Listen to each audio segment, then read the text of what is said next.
Hello, everyone, and welcome to Horsesmouth Building a Better Advisory Business live show, where we talk with experts who have insights, tactics, and strategies you can use to better serve your clients and attract new ones. So today, very excited because we have our special guest, Elaine Floyd, Horsesmouth's Director of Retirement and Life Planning, and she will be talking with Horsesmouth Editor-in-Chief Sean Bailey about what's new in the world of Social Security planning, and she'll also be taking your questions. So please go ahead and keep those questions coming in whatever. We got an echo I hear. Let me go ahead and fix that real quick. Thank you for letting me know, Charlie. We will be, Elaine will be taking your questions. So please go ahead and ask away. The echo should be fixed now, but let me know if it is not. Elaine will also be talking about her upcoming 4-day virtual workshop on Social Security and Medicare planning, Boomer Spike Incoming, and that is September 20th to the 23rd. If you want to go ahead and find more information about that, you can go to horsesmouth.com/SS virtual for the details on that. But without further ado, I will hand things over to Elaine and Sean. Thanks, Doug. Welcome, everybody. Hello to Elaine Floyd out there in Bellingham, Washington, where has the sun come up there yet, Elaine? Barely, yes. Barely. Okay. Thanks for jumping on for this this live stream and our Build a Better Advisory Business. Elaine, I think I monitor four private Facebook groups that are that are retirement related. Okay, so Social Security and taxes are like topics that are constantly being discussed there. And the one thing that I see all the time and a lot recently, like in the last 2 weeks, are people coming on saying, "Oh my God, Social Security is a Ponzi scheme. They don't have any money. It's going to go bankrupt. So I understand the argument for claiming Social Security later in life, but shouldn't I just go ahead and claim it now at 62? So, of course, it's somewhat complicated topic, but can you just kind of like step back and let's talk a little bit about, what's going on with the trust fund and how it's organized and whether people really should be as alarmist as some people who are preparing for retirement can be on this topic. Okay, so just so everybody, understands how the whole system works, the Social Security taxes are withheld from everyone's paycheck. Every employee pays 6.2%. The employer puts in 6.2%. These taxes are collected in a trust fund. And the purpose of the trust fund is to just hold the money until it needs to be paid out. So it was always designed to be a pay-as-you-go system, that the current workers would fund the retirement benefits for the current retirees. And for most of, its history since 1935, it worked that way. Well, then the boomers started, this gigantic generation came along and hit their peak earning years. And there was way more money coming in than needed to be paid out. And so all of this emphasis then got placed on the trust fund. And people tend to think of the trust fund as like, that's it. That's Social Security. That's the whole thing right there is that trust fund. Right now it holds nearly $3 trillion. Well, people tend to forget that there is still money coming into that fund, right? And so this is the first year, 2021 is the first year that there will be more money going out than coming in. So gradually this trust fund is starting to be depleted. And according to the latest trustees report that just came out a couple of weeks ago, the trust fund will be depleted in 2034. This is the combined old age and disability OASDI trust fund will be depleted in 2034. At that time, Social Security will not be broke because there will still be payroll taxes coming in, right? And based on all of the projections, given, a smaller generation, coming into the workforce and all of that. And actually the latest trustee report did make some modifications in its fertility projections, and, fewer babies being born. And so the projection is that in 2034, the payroll taxes coming in will be sufficient to pay about 78% of scheduled benefits. So that's why everybody's freaking out and going, oh gosh, my benefit's going to be cut by 22%, whatever. And first of all, that's probably not going to happen, because Congress will act before then to change the formula somehow. Social Security is nothing but a gigantic math problem. And when you run into something like this, you either raise the taxes or you cut the benefits in some manner, right? And so Congress will, who knows what Congress will do, but we expect Congress to act. And there have been bills that have been put forth to shore up the system. But the other thing I want to say is that even if Congress didn't act, even if they just let everything go, the people who are claiming early, if they have their benefits cut by 22%, they're much worse off than if they had claimed at 70 and have a higher, have the 22% come off a higher amount. Okay, so. I wanted to just bring you back for a second to the assurances, or the strong feeling that Congress is going to act by going back to the last time Social Security faced a crisis, which I believe was 1983. And so, yeah. I think the key point here is that Congress doesn't act on this matter until the very last minute. Exactly. And the trust fund was within weeks or months rather of literally I should say the system was within months of not being able to pay, because it can't go at a deficit by law. Social Security can't run at a deficit. And so it was within months of not being able to pay benefits. And then Congress decided, okay, maybe we better do something here. So that's the way so they had the roll. Greenspan Commission, and it looked at a variety of issues that could lead to the changes in reform. Yeah. I think that that's a very good point too, about claiming at 62 and locking yourself, foolishly locking yourself. If you're doing it because you're thinking, oh my God, it's going to go bankrupt, so I better get out as much as I can now, you're actually really shooting yourself in your foot. Yeah. The other thing that bugs me about this topic is just, the press using words like bankruptcy and insolvency, and the public, it was, again, we suffer from, relatively low levels of financial literacy, where people hear those kinds of words and they think insolvent, I guess it means it's just not going to be there anymore, or it's bankrupt, it means, I'm not even sure exactly what that means. Yeah. You made that point that by law, Social Security cannot go into a deficit. Yeah. Hey, let me just say, Doug, I'm not able to get the chat. It's not working on my iPad for some reason. Elaine, it doesn't really work. Doug, we'll go back to Doug for the questions. Okay, all right. That's been my experience too. So anyway, the point about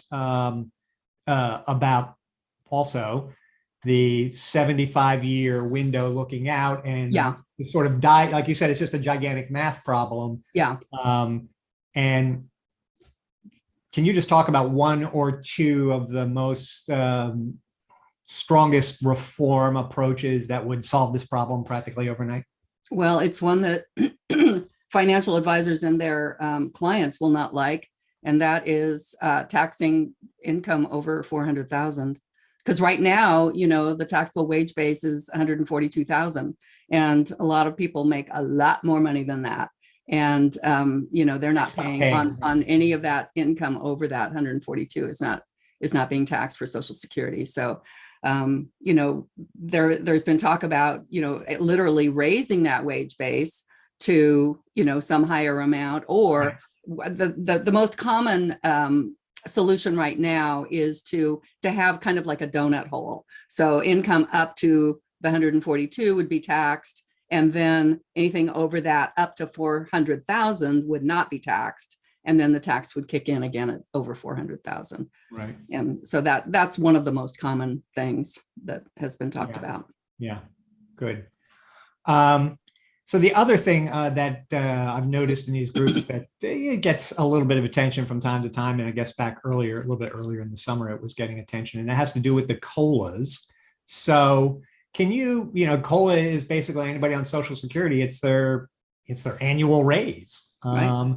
And so can you just kind of tell us a little bit about the, recent decades of COLA, and then kind of talk about what's going on, what has transpired with COLA since 2008, and then what we're seeing here in more recent years? So the COLA is based on the CPIW from the fourth quarter of last year through the third quarter of this year. Okay.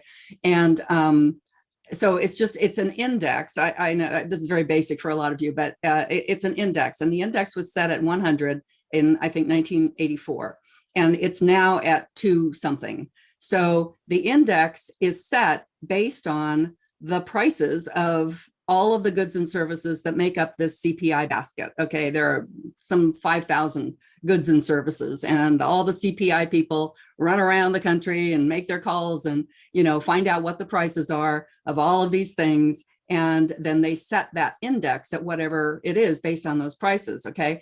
And so what they do is for the last quarter, and this is why we're not going to know what the COLA is going to be until October 13th is when it's going to be announced, is they take the average index of this last quarter, this third quarter of the year, and then average it and then subtract. Anyway, that's how they figure it out. And it's going to be somewhere around 6% plus or minus a tenth or two. Okay. Right. We all know, we've seen the CPI numbers ourselves. We all have seen that it's been very skewed. Certain things like used cars, have gone way up. And so, it's rather interesting the way it all comes out. And usually, people on Social Security are complaining about the low COLA. Oh, well, my budget, I'm paying more for cereal and whatever than the COLA. But this year, of course, it's working in people's favors because, a lot of people have fixed housing costs and that sort of thing. So it's a little bit of a bonus for people this year. But there have been years past where it's been really low, right? Yeah. So I have the schedule in front of me. So what's really interesting is going back to 1980, the COLA was 14%, if you can believe that. That's when interest rates were in double digits. Yeah, right. That's that crazy 14%. Yeah. And then it dropped. And then, so in the last 2009, 2010, and 2015, there was 0 COLA.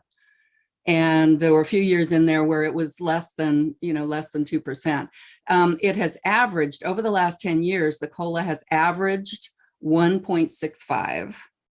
And I calculated if this next COLA is 6%, it'll raise the average to 1.89.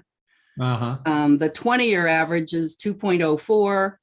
The 6% would bring it up to 2.21. So people who are members of the Horsesmouth Savvy Social Security program have access to an amazing suite of calculators that they can use with individuals and couples and analyze, all the outcomes of potential, claiming scenarios.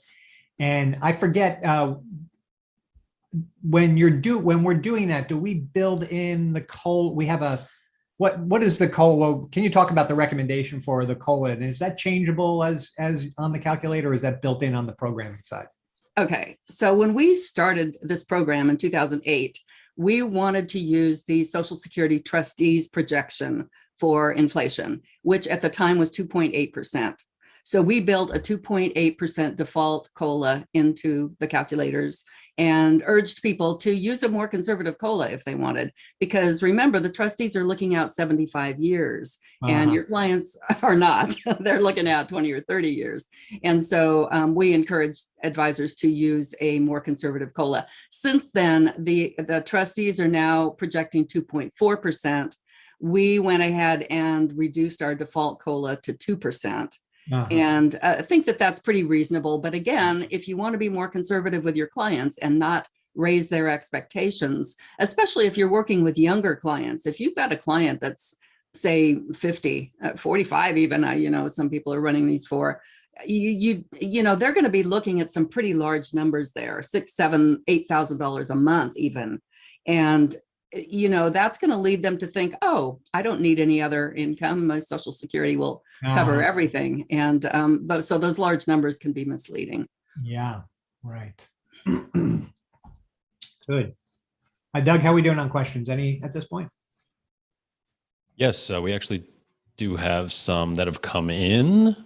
So Nathan asked, if you retire at age 60, how do you verify Social Security amounts as accurately as possible moving forward when the statements consider you will still be working? So, yeah, we get this question a lot as people, are approaching Social Security age and they realize, oh gosh, my benefit is going to be based on my earnings. What if I stop working?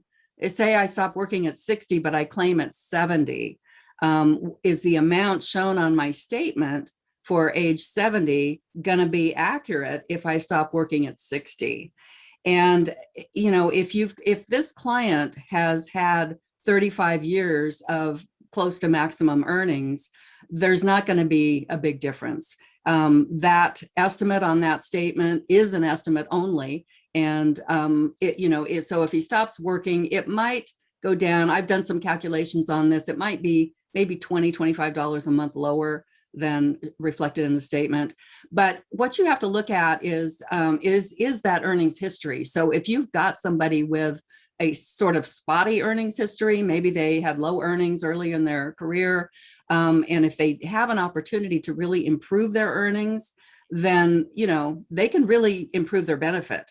But if they stop working, then no. But I will also say that later earnings usually count for more than earlier earnings. They do index the earnings when they go to calculate the benefit. They index the earnings for inflation, but those earlier earnings don't count for as much as the maximum wage base today, which is the 142. So anyway, you can send your client to the retirement estimator.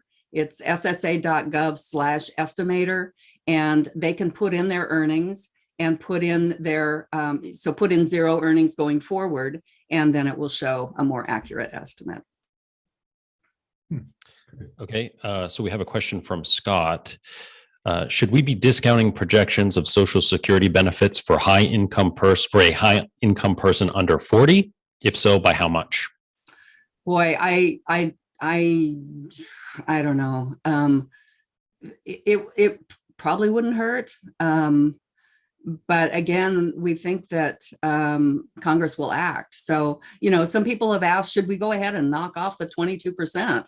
When we're figuring the future income, and I don't think I'd go that far, but what I think I would do for a person who's really young is not use any COLA. I would just use today's dollars, put zero COLA in the calculator, and let them base it on today's dollars, and it'll be more realistic. Okay, and Scott said that he should have said that they never rely on Social Security estimates. Oh, okay, all right. Let's see. We did have another question here from Lori. Very obviously, the paid Social Security amount will be higher the longer a person waits to take the Social Security. I have a client who is single, and it appears that she will fare better taking Social Security early. This is based on an analysis through eMoney software. Does this sound unusual or unreasonable? It does sound unusual. When you're dealing with a single individual, it really kind of comes down to break-even age. That's just the simplest way to figure it. And our calculators show a break-even age of around 78 if you're comparing claiming at 62 versus 70. And so then it's just a crystal ball issue. Are you going to live past age 78? If so, you're much better off claiming at 70. So it's again a very simple math problem there. Okay, let's see here. We have one from Howell, I believe. With COLA and delayed credits, would someone get an approximately 14% increase for next year? 6 plus 8. Yeah. Yeah. And so Melissa's asking, do you have any projections regarding how COVID will affect Social Security? Well, that's why this year's annual trustees report was so eagerly awaited, because last year's report didn't reflect the COVID. This year's report did. And kind of as expected, it did have an impact, but not that much. They projected that the sort of dislocations that have arisen from COVID will be pretty much worked out by 2023. And part of their calculations had to do with lower birth rates during the COVID period. And those, very clinical here, but what they said was basically the people who put off having children during COVID are going to catch up by about 2025 or 26. And so basically all of the COVID dislocations are going to be worked out and smoothed out and not have as big an impact on the system as people think. It's all about that recency bias. You know, we all read the behavioral finance stuff, and recency bias tends to make us think that COVID is going to have a much greater impact than it actually will. Okay, we have a couple more questions, including one from Janet. What happens to a spousal benefit and spouse dies, not have work record, if the worker dies before starting benefits or before age 62? So the spouse dies before starting benefits or before age 62? That's the question? Yeah, I believe so. Yeah. What the widow would receive. So what they do is when a person dies, they establish what they call a death PIA. And that death PIA extrapolates their earnings. So whatever they were earning, they assume that those earnings would have continued until the person reached full retirement age.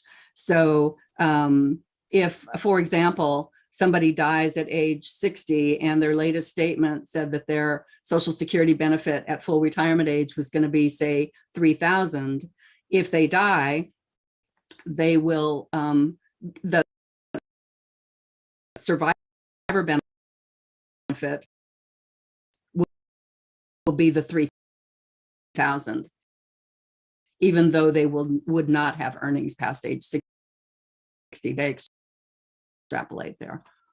I think that's what the question was. Yes, it's worded a little tricky, but I think that was skiing. Any change in the works for anything on that? As you know, widows can claim their survivor benefit as early as age 60. It will be reduced 1.5% of the full amount, or they could claim it at full retirement age and get the full amount, 100%. And if they're disabled, they can claim it as early as age 50. And it would still be that same reduction, the 71.5%. I've not seen anything in any proposals to change any of those rules on survivor benefits. Okay, and Lori is asking, are you suggesting that there will never be a time, with the exception of someone with a health issue, when a single person fares better overall by taking Social Security income early? I'm just looking at the numbers, the math, and that is, why we created the calculators, to be honest, is to show, because people look at their statement and they see just a few $100s difference between claiming at 62 versus full retirement age or age 70. And it's hard to really understand how that translates over a lifetime. And so that's what our calculators do. You put in a life expectancy, you put in a cost of living adjustment if you want, and you run those numbers out, the age 62 column and the age 70 column, and then you see, total benefits, and you see at what year do they cross over. And because when you claim at 70, your benefit is so much higher than 76% higher than if you were to claim at 62.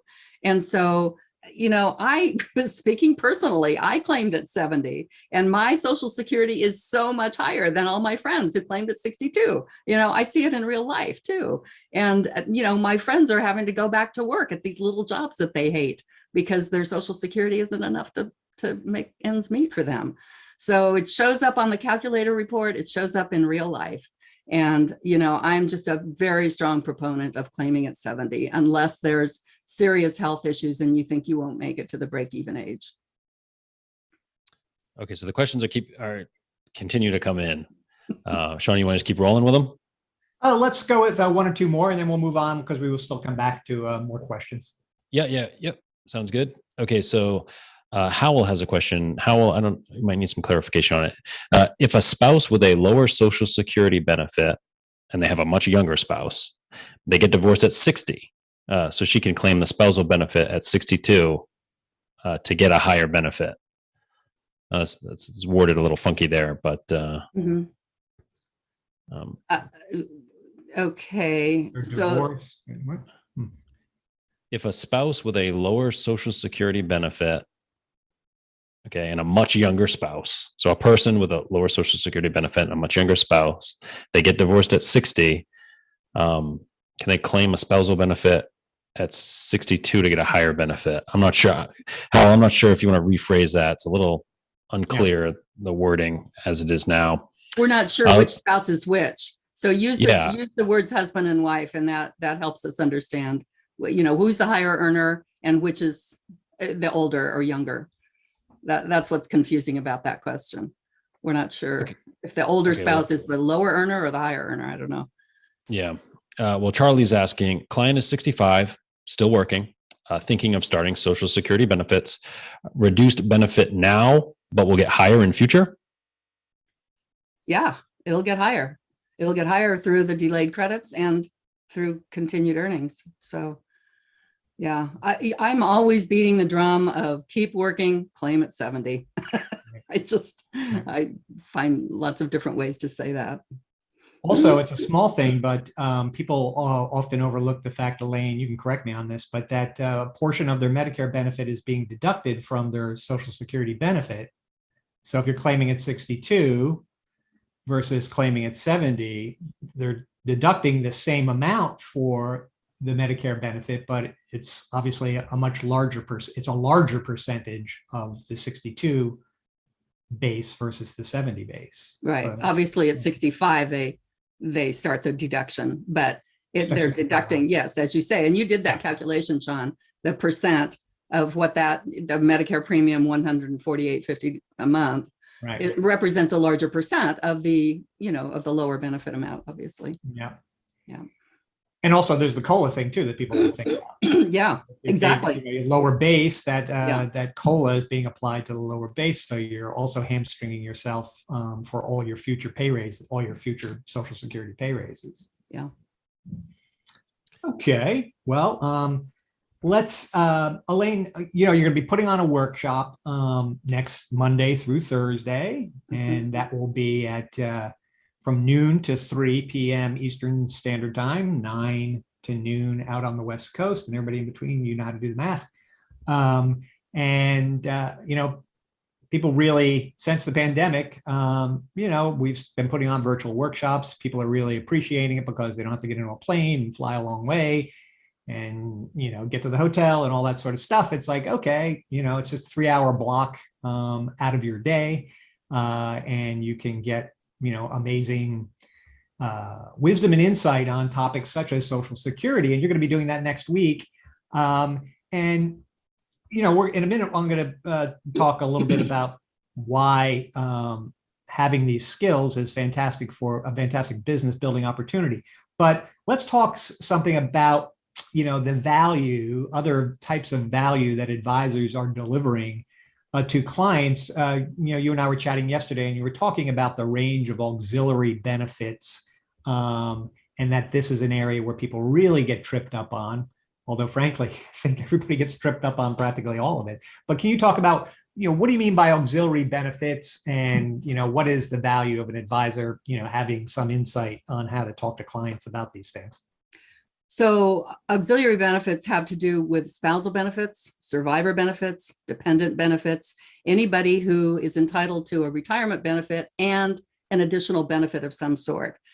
So we have a Q&A forum on our website for our members.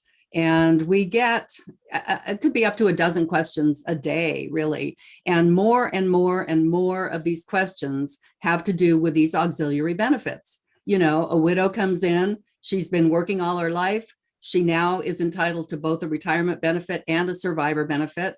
How does she coordinate those benefits? Or you've got young kids, or you've got, you know, one spouse is on disability.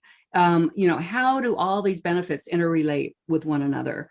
And one of the greatest values of this Q&A forum is that when the questions come into the advisor, they can fire them off to us and we'll answer them. Whereas without that, their client would be on hold with Social Security for hours maybe, and may not even get a proper answer.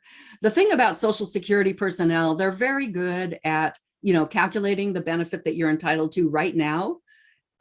So if a widow goes into Social Security, she's 60 years old, let's say she's 62, okay? She could claim her retirement benefit, or she could claim her survivor benefit. Well, what the Social Security worker would do, it would be to compare the two and tell her to take the highest one. You know, go ahead, just whichever. Well, that is the wrong advice. She should take the lower one first and take the higher one later. And so it's a whole different, so advisors are all about planning, right? Planning for the future. Let's see what you've got. Let's make the most of, you know, let's maximize, right? Optimize your benefits over time. Social Security is all about going to pay you what you're due right now. And so it's a whole different orientation. And so when somebody calls Social Security and they're asking a question, maybe about the future, okay, I'm divorced. When can I collect my divorced spouse benefit? Well, number one, they're not going to tell her what the amount of that benefit is, because due to privacy concerns, right? Well, we're not going to tell you, you know, what his benefit is, so you can know what your divorced spouse benefit is. When you're ready to apply, then we'll let you know what you're entitled to. But that makes planning very difficult. And so these are all the reasons why advisors can provide such a value to their clients by understanding these rules, understanding these strategies, and, you know, helping them just avoid dealing with Social Security, you know, until the time comes that they, you know, actually apply for their benefits.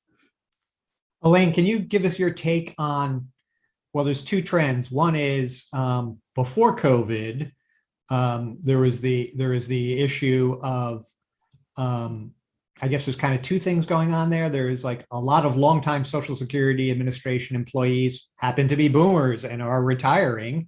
Yeah. And so, and not being replaced, or not being replaced in a timely manner because of budget issues and so on and so forth.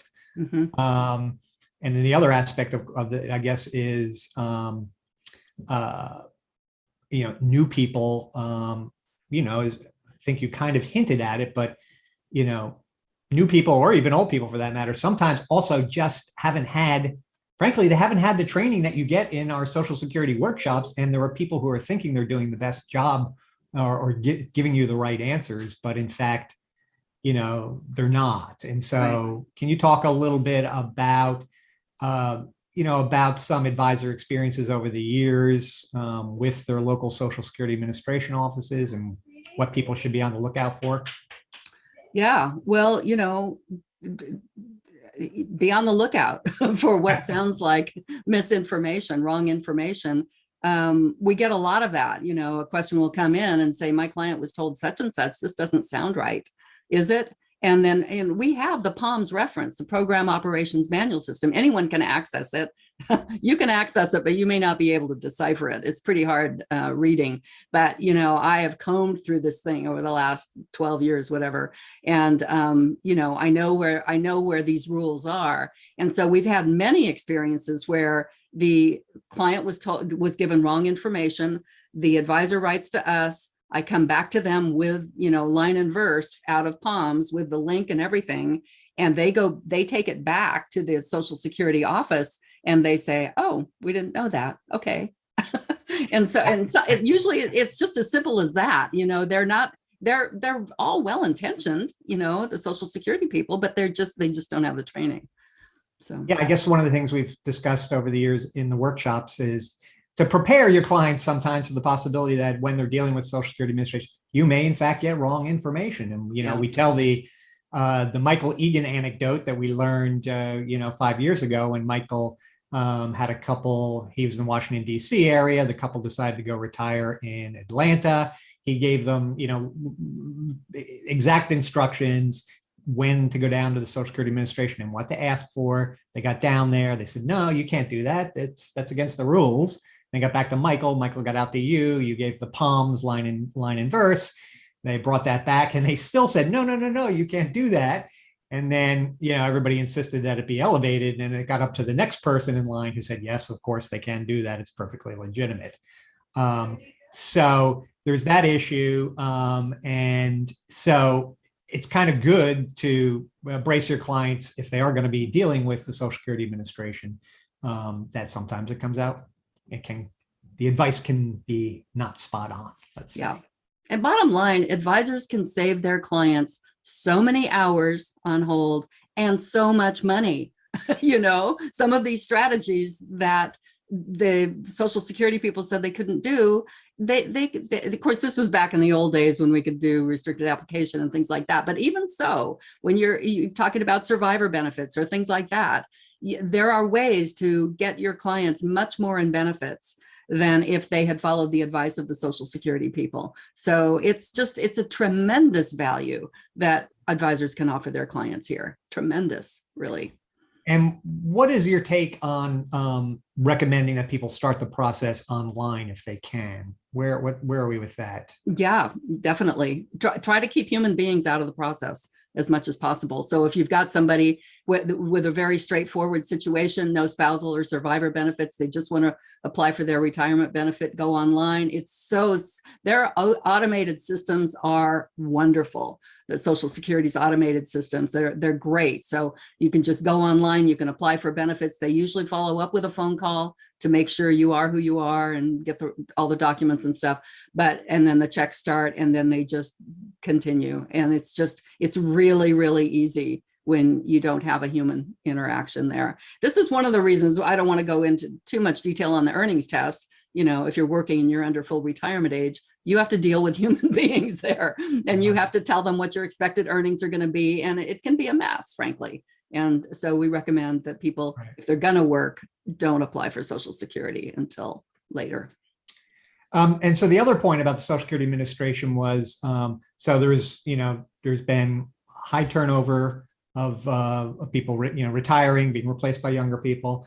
The budgets have not, like same as with IRS, Congress has not allocated a budget to the Social Security Administration. So there were issues a few years ago with like offices being closed on Wednesdays or Wednesday afternoons or something like that. And then of course COVID hit. So I'm not sure what the current situation is regarding people being able to go into the offices in person. I assume that's corrected it, but can you just give us a sort of rough take on what impact COVID has had on people being able to get into the Social Security offices if they need to? The reports that I've gotten have mainly come from the media, not so much from our advisors. I have not heard of many difficulties, honestly, in real life. I've heard in the media that, that nobody's in the offices, that you mail your documents and there's nobody there going through the mail, and, people are stuck. So, but that's just media reports. Right. So I really can't honestly comment too much on that. So, but the best practice, you say, is to go ahead and start the process by online. That's the safest thing to do. Yep. Good. All right. Doug, how are we doing on questions? We do have a few more questions that have come in. So Tim asked, if a person's full retirement age is 67, does SSDI stop at 65 or continue until 67? It continues till 67. And really what happens is the checks keep coming. And the only difference is that the disability benefit converts to a retirement benefit. All that means is that the money is now coming out of the OAS fund instead of the DI fund. So it's just an administrative accounting thing, but their checks will continue as always. So anybody who applies for disability benefits before full retirement age, they will get their primary insurance amount, their FRA age amount, as a disability benefit, whether they apply at 60 or 62 or whatever. And then when they turn full retirement age, nothing really happens from their standpoint. The checks just keep coming. Right. Oh, I should say they can at that point suspend and bill delayed credits to 70. Yeah. Okay. Well, Kathy asked, are you still a proponent of the hybrid strategy where one person waits until 70 and the other one starts early based on their own record? The calculator seems to support that. Yeah. When you compare the scenarios where this hybrid strategy that you just mentioned versus both spouses claiming at 70, there's not that much difference in lifetime benefits. And but claiming, having the lower earning spouse claim early gets that income started, makes them happier. Honestly, you have happier clients when they do that, and it doesn't impact their lifetime benefits all that much. Okay, well, Kathy also shared that it is well worth being a member of Savvy Social Security Planning to answer all the obscure questions. It is an invaluable benefit. Thanks, Kathy. Thank you, Kathy. Thank you very much. And I believe that's Kathy Fish of it is Memphis, Tennessee. It is. Been through a workshop or two, I think.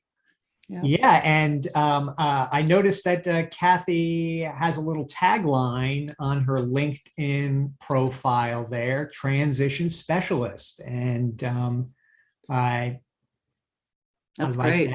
That's when people need advice, right? There's so much Divorces, advice. Yeah. Widowhood, retirement. I know Kathy has put on Social Security and Medicare too, I think, workshops over the years. And of course, that's one of the things I wanted to talk about, because since we kicked off this program back in 2008, which happens to be the year that the first baby boomer applied for Social Security benefits, Kathleen Casey Kirschling, at 62, a retired New Jersey school teacher. We've been talking about how the role Social Security education can play in building your business. We've seen it, over and over again since 2008. We've been this program that Elaine has been developing has just been, growing like weeds, and it has, all sorts of new features. We have like 7 or 8 FINRA reviewed presentations. There's the calculator suite. There's the FA guide. There's Elaine's excellent newsletter. There's a huge amount of benefits there. And to me, the business argument for you to be going out and increasing your Social Security knowledge is that even though we've been talking about boomers since 2008, and we all were hearing about this 10,000 baby boomers a day turning 62 or 65 or 70, it turns out that was an average, and that starting at around 1955 to around 1961, I think, there was a spike in boomer births, and that 10,000 a day actually got up to almost 12,000 baby boomers a day being born. And those people at the 12,000, the tail end of the baby boom, are the ones who now starting to hit 62 and 65, and they're coming through the pipe. And what that means, and what we've seen anecdotally, is that the market of pre-retirees is nearly 20% larger than it was back in 2008. And so we're seeing advisors who are leading with Savvy Social Security education as a way of meeting pre-retirees who are in the marketplace for not just good Social Security advice, but many of them recognize, all right, well, I haven't had an advisor up to now, but I can tell it retirement is complicated, and I've sent the kids to college, I've paid off the house, I've been maxing out my 401k all these years, and now I'm ready to enjoy life, but I don't want to do it myself anymore. I want to have an advisor involved in my life. And so it turns out that Social Security is a major way to put yourself out there in your community and meet qualified people for the chance to come in and have a conversation after your workshop, offer them a Social Security analysis.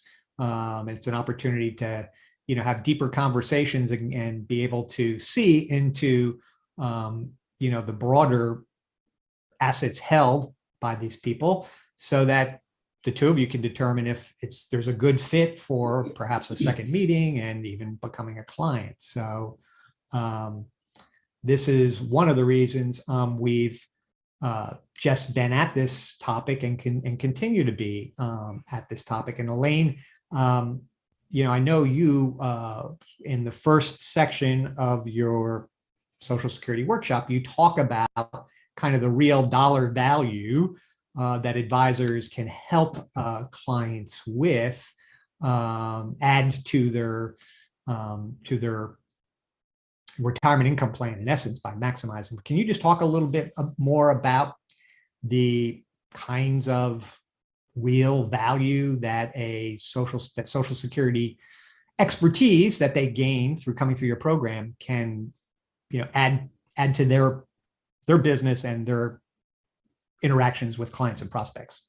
So if you want to look at just dollars, our calculators will, you put in basic parameters, you put in the client's ages, their primary insurance amount, their life expectancy, and the calculator, we're talking about spouses here, will come out with 4 or 5 suggested scenarios. One of the suggested scenarios is always claim early. Use that for comparison purposes. And then there's a maximum benefit scenario. What is the scenario that will provide them the maximum, the most benefits over the life expectancies that you entered, right? And the difference between that early claiming and that maximum is, and this is not unusual, it can be around $500,000, literally over. So you're talking about total Social Security benefits for both spouses over their lifetime of some $2 to $2.5 million.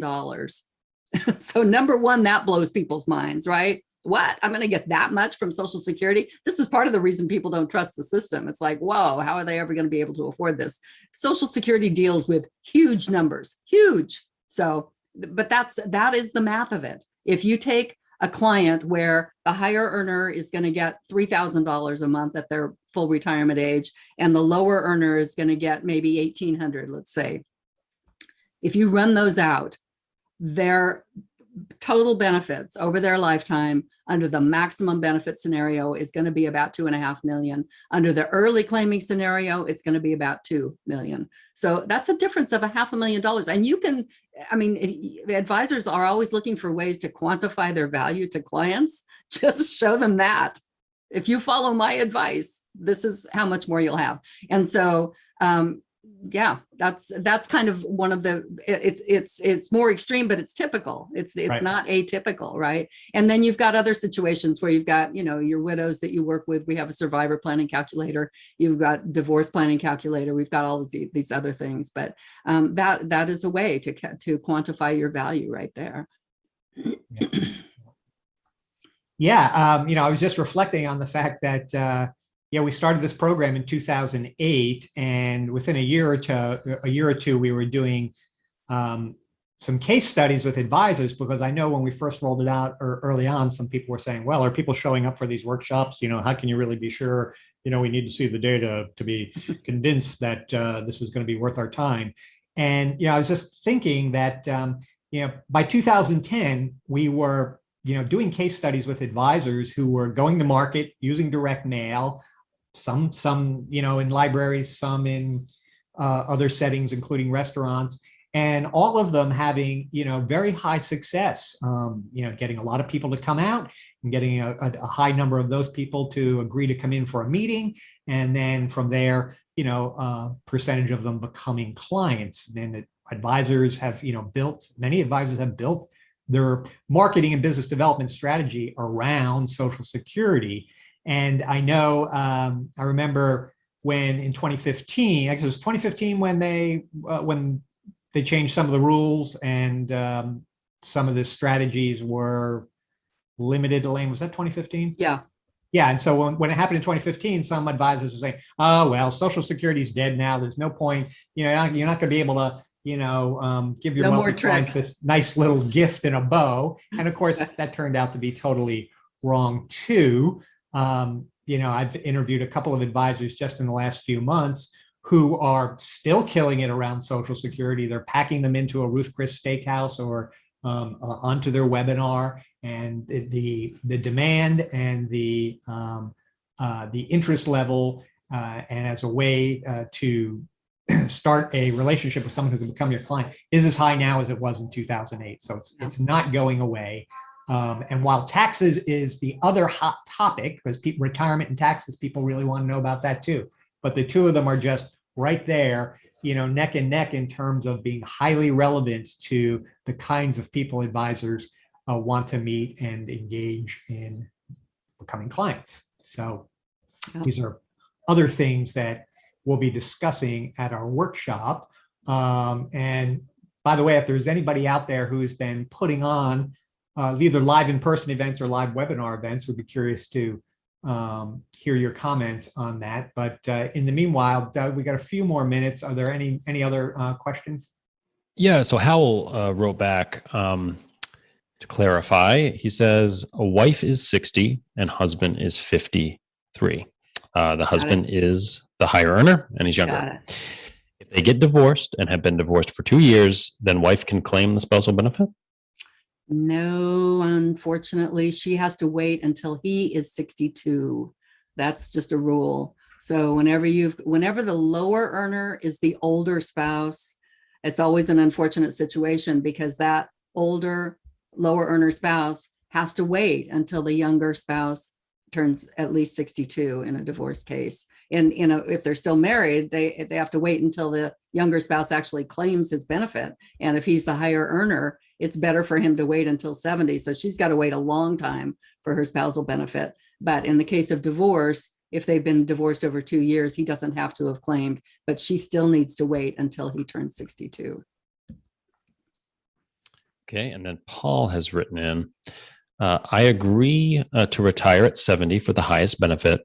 Could you speak to how it impacts the survivor's benefit if the death occurs after age 70 of the worker? Yes, and thank you for asking, because if there is one bit of information and advice that I hope people take away from all of the Social Security work that we do, it is the higher earning spouse claim at 70, because that maximizes the survivor benefit for the lower earning spouse.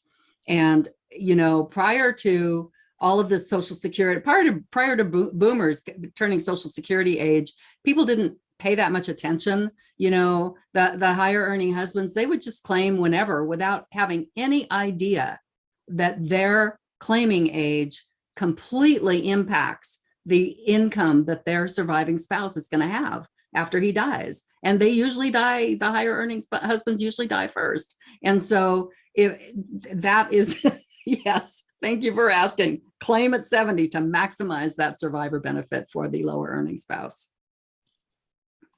Okay, and then Lori has asked, let's see here.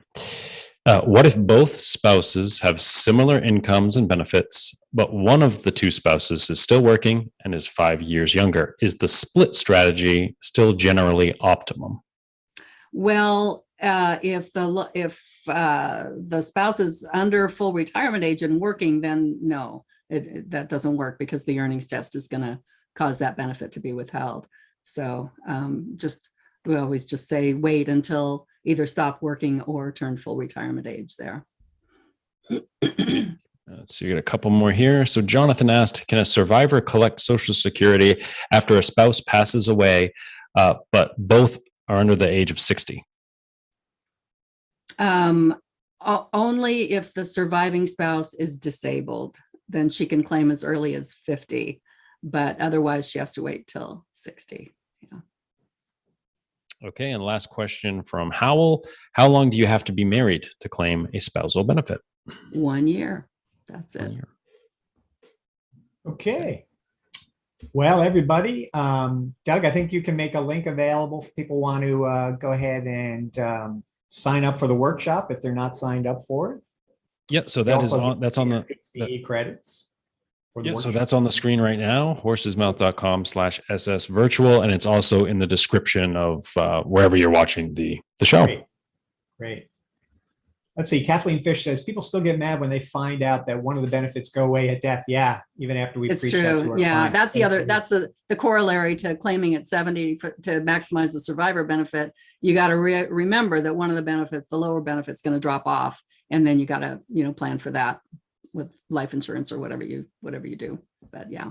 And that gets into the whole widow thing, which is, I really believe, a big opportunity for some advisors who are specializing in recognizing the women in their community who, are widowed and often don't have the financial savvy they ought to have. And so I have been talking with some women advisors recently who are specializing in that field. And I think I'm looking forward to us and Elaine, you've touched on that issue quite a lot over the years. I think there's huge potential there, even beyond obviously Social Security. So anyway, this brings us to the end of our live stream. And I'm going to sign off now because I'm working from home and there's a workman making a lot of noise behind me. So sorry about that, folks. Talk to you later, but come to the workshop. We'll see you next week. Thank you. Thank you all for coming, and thanks for your comments. Appreciate it.